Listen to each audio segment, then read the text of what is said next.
ମାଛଟାଏ ଶୋଇଥିବା ଭଳି ମୋତେ ଲାଗିଲା। ମୁଁ ତାଙ୍କ ଲୁଙ୍ଗିକି ହଟେଇ ଦେଇ ତାଙ୍କ ଅଣ୍ଡର ୟରର ଡୋର ଖୋଲିଦେଲି। ଏ ମା, ତାଙ୍କ ବାଣ୍ଡକୁ ଦେଖି ଚମକି ପଡ଼ିଲି। ମୋ ବିସର୍ଗ ବନ୍ଦ ହୋଇ ଯିବା ଭଳି ଲାଗିଲା। ଶୋଇଥିବା ଅବସ୍ଥାରେ ନରମି ଯାଇଥିବା ତାଙ୍କ ବାଣ୍ଡ ବି 6 ଇଞ୍ଚ ଲମ୍ବା ଭଳି ଜଣା ପଡ଼ୁଥିଲା। ଏହା ଦେଖି ମୋ ବିଆ ଭିତର କିପରି ସିର୍ ସିର୍ ହୋଇ ଉଠିଲା।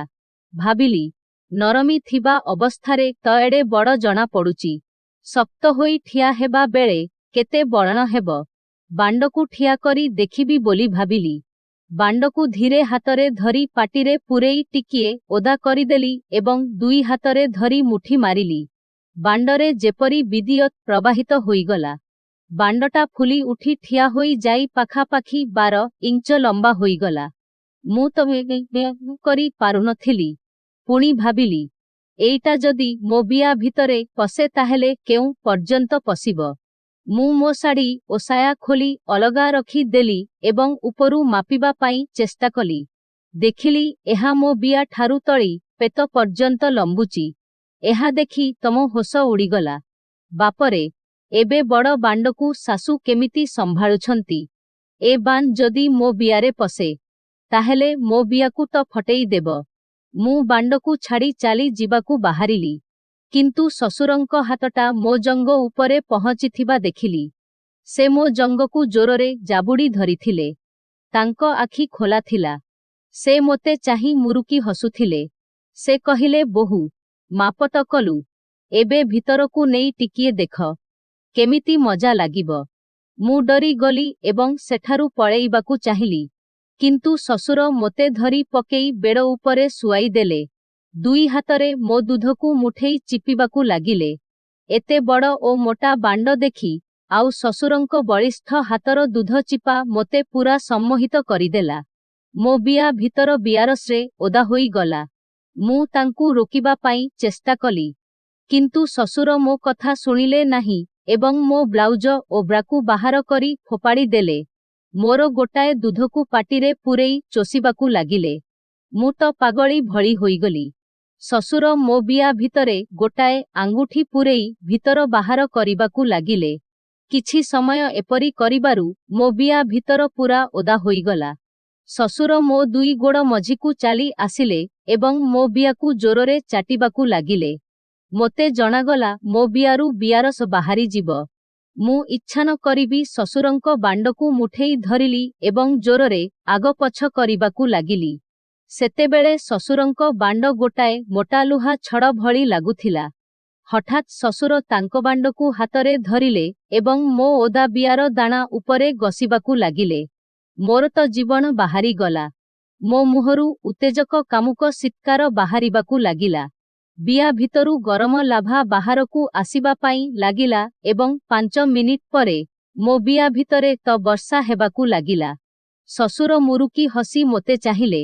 କହିଲେ, ବୋହୂ, ଏବେ ତ ବାଣ୍ଡ ବିଆ ଭିତରକୁ ଯାଇନାହିଁ, ହେଲେ ବିଆ ଭିତରୁ ତଡ଼େର ବିଆରସ ବାହାରିଲାନି। ଏହା ଶୁଣି ମୋ ଗାଲ ସରମରେ ଲାଲ ହୋଇ ଉଠିଲା। ମୁଁ ଶ୍ୱଶୁରଙ୍କ କାନରେ ଧୀରେ କହିଲି, ବାପା, ମୋ ବିଆ ବହୁତ ଦିନ ହେବ ଶୋଷିଲା ଅଛି।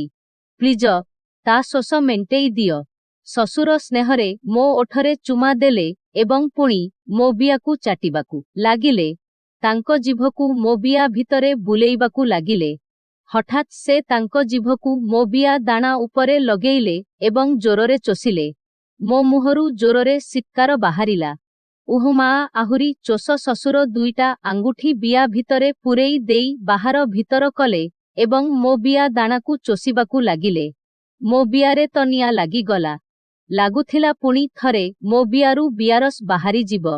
ମୁଁ ଶ୍ୱଶୁରଙ୍କୁ କହିଲି, ବାପା, ମୋ ବିଆ ମୋତେ ବହୁତ କଷ୍ଟ ଦଉଚି। ତା ଭିତରଟା ବହୁତ କୁଣ୍ଡେଇ ହଉଚି। ଏବେ ମୋ ବିଆରେ ତମ ବାଣ୍ଡକୁ ପୂରେଇ ଜୋର ଗିହଁ, ମୋ ଶୋଷ ମେଣ୍ଟେଇ ଦିଅ। ମୁଁ ଆଉ ସହି ପାରୁନି। ଶ୍ୱଶୁରଙ୍କର ଲମ୍ବା ଆଉ ମୋଟା ବାଣ୍ଡକୁ ହାତରେ ଧରି ମଳିବାକୁ ଲାଗିଲି। ବାଣ୍ଡ ଏତେ ମୋଟା ହୋଇଥିଲା ଯେ ମୋ ମୁଠା ଭିତରେ ରହି ପାରୁନଥିଲା। ଏହା ଦେଖି ମୁଁ ଭାବୁଥିଲି, ମୋ ବିଆ ଆଜି ନିଶ୍ଚେ ଫାଟିଯିବ। ମୁଁ ଟିକିଏ ଡରିଗଲି। ଶ୍ୱଶୁର ମୋ ଚେହେରାକୁ ଦେଖି ମୋତେ କଣ କହିଲେ, ବୋହୂ, ଚିନ୍ତା କରନି, ଆଜି ମୁଁ ତତେ ଏମିତି ମଜା ଦେବି ଯେ ତୁ ମୋ ବାଣ୍ଡ ବ୍ୟତୀତ ଆଉ କୋଉ ବାଣ୍ଡ ତୋ ବିଆ ଭିତରକୁ ନେବୁ ନାହିଁ। ମୁଁ କହିଲି ବାପା, ଆଜି ତମେ ମୋ ବିଆକୁ ଏମିତି ଗିହ ଯେମିତି ମୋ ବିଆର ଗୋଲୁ ପୁରା ମରିଯିବ। ଶ୍ୱଶୁର ମୋ କଥା ଶୁଣି ଟିକିଏ ମୁରୁକି ହସିଲେ। କହିଲେ, ବୋହୂ ଚାଲ, ଏବେ ମୋ ବାଣ୍ଡକୁ ପାଟିରେ ପୂରେଇ ଚୋଷ। ପ୍ରଥମରୁ ତ ବାଣ୍ଡ ଲୁହା ଛଡ଼ ପରି ହୋଇଥିଲା।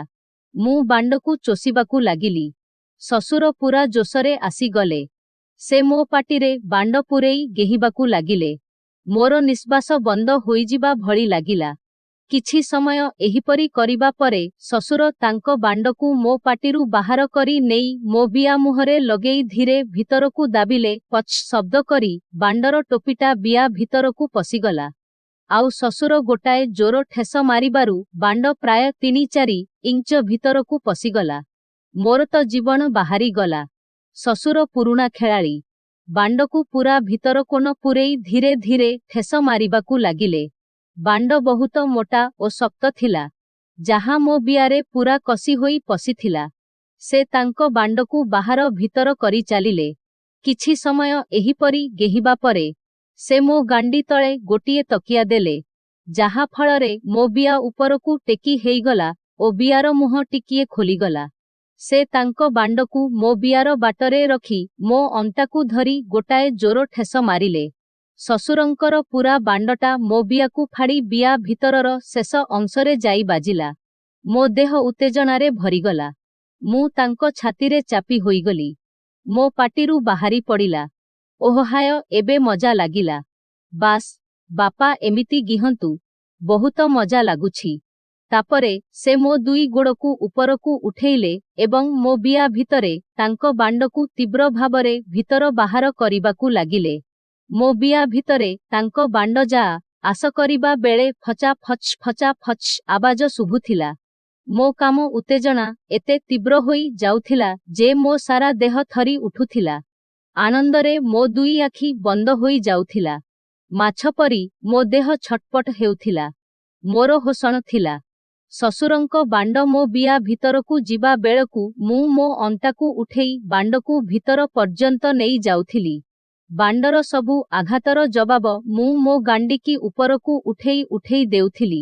ରୁମ୍ ଭିତର ସାରା ମୋର ଉତ୍ତେଜନା ଭରା ଚିତ୍କାରରେ ଗୁଞ୍ଜରି ଉଠୁଥିଲା, ଆହ, ଉବହ, ଉମଃ, ଆହ, ଗିହ, ମତେ ଜୋରରେ ଗିହ। ହଁ, ଆହୁରି ଜୋରରେ ଗିହ। ପୁରା ଭିତରକୁ ବାଣ୍ଡକୁ ଦାବି ପୂରେଇ ଦିଅ। ମୋ ବିଆକୁ ଫଟେଇ ଦିଅ। ବହୁତ ମଜା ଲାଗୁଚି। ଆହୁରି ଗିହ ଦାବି କରି ଗିହ, ପୁରା ବାଣ୍ଡକୁ ଦାବି ଗିହ। ମୋ ବିଆ ମୋତେ ବହୁତ ହଇରାଣ କରୁଚି। ଆଜି ତମ ବାଣ୍ଡ ସାହାଯ୍ୟରେ ତାକୁ ଶାନ୍ତ କରିଦିଅ। ବହୁତ ଦିନ ପରେ ମୋ ବିଆର ଗଲୁ ମେଣ୍ଟୁଚି। ହଁ, ଆହୁରି ଜୋରରେ ଉବହ, ଆହା, ଉହଃ, ହମଃ, ଉଫଃ। ହଠାତ୍ ମୋ ସାରା ଦେହ ଲାଠି ହୋଇଗଲା ଏବଂ ମୋ ବିଆରୁ ବିଆରସ ବାହାରିଲା।